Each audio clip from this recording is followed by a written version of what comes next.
Okay, I just want to mention something before we get into the video. YouTube demonetized all my fucking videos. Fuck.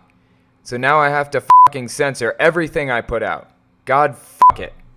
Anyways, that's where we're at now. The Watchtower Society and Spirit Science and the Church of Jesus Christ of Latter-day Saints are allowed to push this shit out all they want, but they're shutting my shit down because I'm challenging them. What the fuck is happening? By the way, I have a Patreon, Twitter, and Facebook. Follow me on those. Okay, part 2 of Spirit Science, Secrets of the Moon. Get ready for more garbage. Here we go.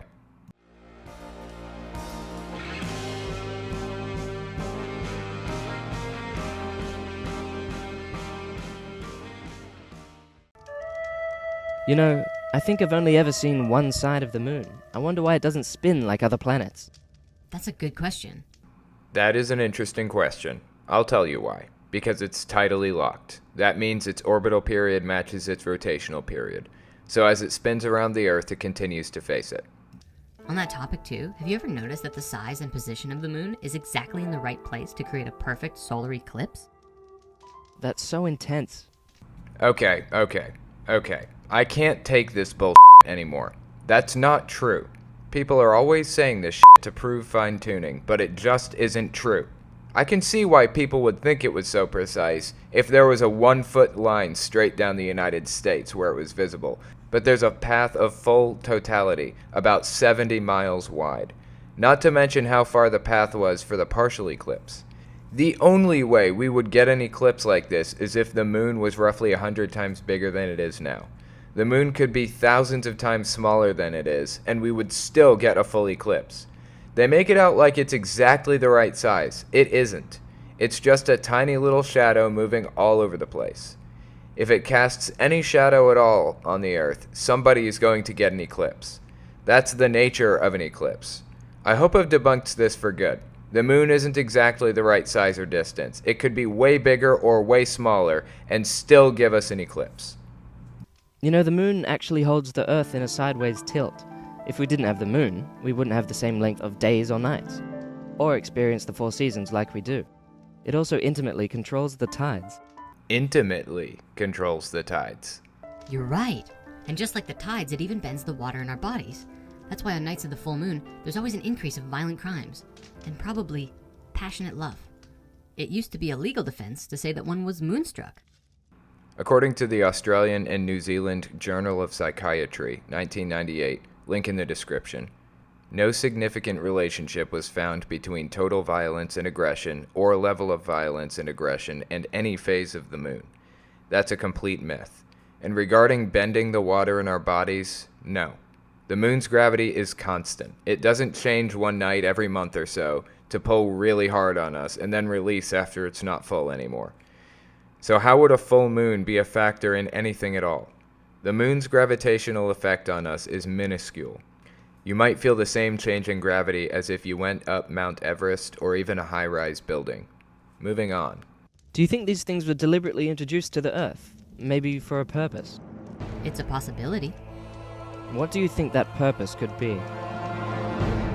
Well, they say that the beings who put it there were trying to bring a new frequency to the planet, or maybe even provide us with some sort of resonation or gravitational wave that was vital for our survival.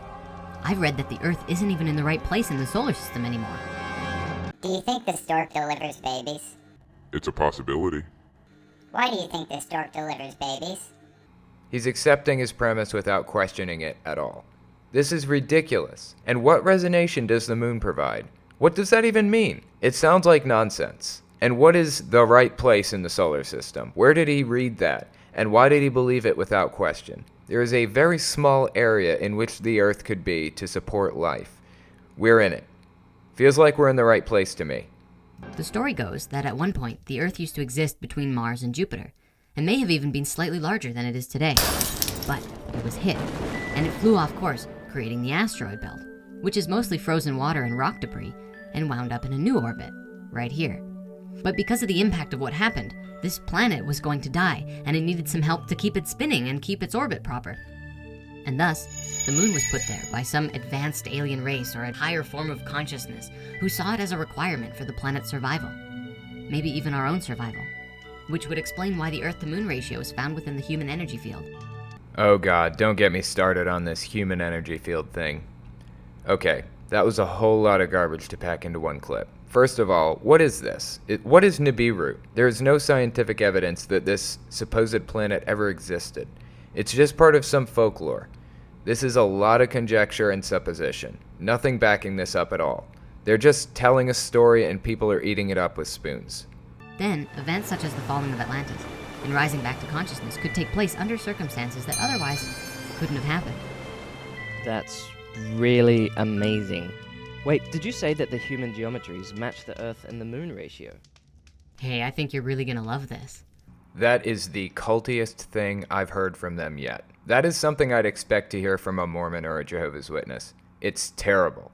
Did you notice how he mentioned Atlantis in passing? Yeah, to give you the short version, the story of the city of Atlantis was written by Plato. It was never meant to be taken as history. It was passed down to Plato by somebody named Critias, whose grandfather passed it down to him, who was told by the sage Solon, who was told by an anonymous priest, who had it told to him through an oral tradition that nobody else knew about. Credit goes to Martimer81 for doing the research on this. Anyways, the point is that there is absolutely zero evidence that Atlantis was a real place. Until I get solid evidence for it, I'm not believing it. Just like with the Bible. Sorry. Now the next section goes through a whole bunch of geometry and boring shit, so I'm gonna put the time to skip to in the description if you don't want to sit here through it. And if you're really interested, I know, not likely, but if you are, you can look at the original video in its entirety in my description. So get ready, and I'm gonna debunk the whole section in one fell swoop at the end. In Drimbolo's Flower of Life books, he shows these drawings here. As you can see, this is the Egg of Life, mapped over Leonardo da Vinci's Canon of Man, along with a proportionate 8x8 grid. Around the Egg of Life, you see two rings. This is the zona pellucida, the membrane around the structure. Okay, so I get that those things are important sacred geometry, that are connected somehow, but I don't see the link yet. It's okay, we're just getting started. First, we have to identify the male and female side of the equation. On the top level, you have a circle and a square. They fractal down to the 8 physical spheres and the 8x8 grid of squares. See how you can draw a circle that fits perfectly inside of these circles, and you'll get a circle that's just slightly smaller than the 4 squares put together? It just so happens to also fit perfectly around the edge, balancing between the inner circles and the outer larger circle. Now, if we take the 4 squares and use them as a measure, we can create a new circle, slightly larger than the smaller one we just drew. If we move it to the top, it pushes out beyond the inner circle a little bit, and what we're left with is the inner and outer edge of the zona pellucida, and a delineation of the human energy field. This is the location of the 13th chakra, by the way, at the very top of our energy field above our head. Now, nobody knows where this next part I'm about to show you actually comes from. The earliest source, Lawrence Blair, claims that he got it from older work. But using the tip of the zona pellucida as a radial point between it and the square to create a new sphere, this then delineates the field of the 13th chakra. The ratio between this new sphere and a sphere based off of this square, the physical form of the Earth, is the exact same ratio as that of the Earth and the Moon. You'll also notice too that the zona pellucida has actually merged with the square around the body and planet to create the phi ratio. It's a bridge to a higher consciousness. Whoa. So what's the importance of these numbers? In the circle and square diagram, to create the phi ratio, the circumference of a circle must be equal to the perimeter of a square. When you calculate the perimeter of the square that would be around the physical Earth, it comes to 31,680 miles, which is the diameter of the Earth times 4. To get the circle around the Earth is a little bit more tricky because you have the Moon's involvement. You have to imagine the Moon is perfectly placed against the Earth without going into it at all. Then we take the diameter of the Earth and the diameter of the Moon, add them together, and multiply by pi. It comes out at 31,667. This is a known phenomenon with math. Things seem to work out in coincidental, incredible ways. Take the Pythagorean theorem, for example. A squared plus b squared equals c squared. The understanding for why that's the case isn't immediately forthcoming, but it's a proven fact.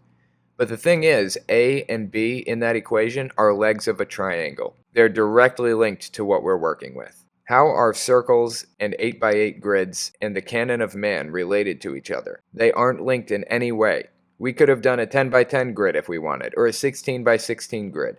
These numbers were chosen arbitrarily. Unlike every math equation that yields reliable, meaningful results, the factors in their equation are arbitrary and meaningless. Holy crap, they're almost the exact same numbers.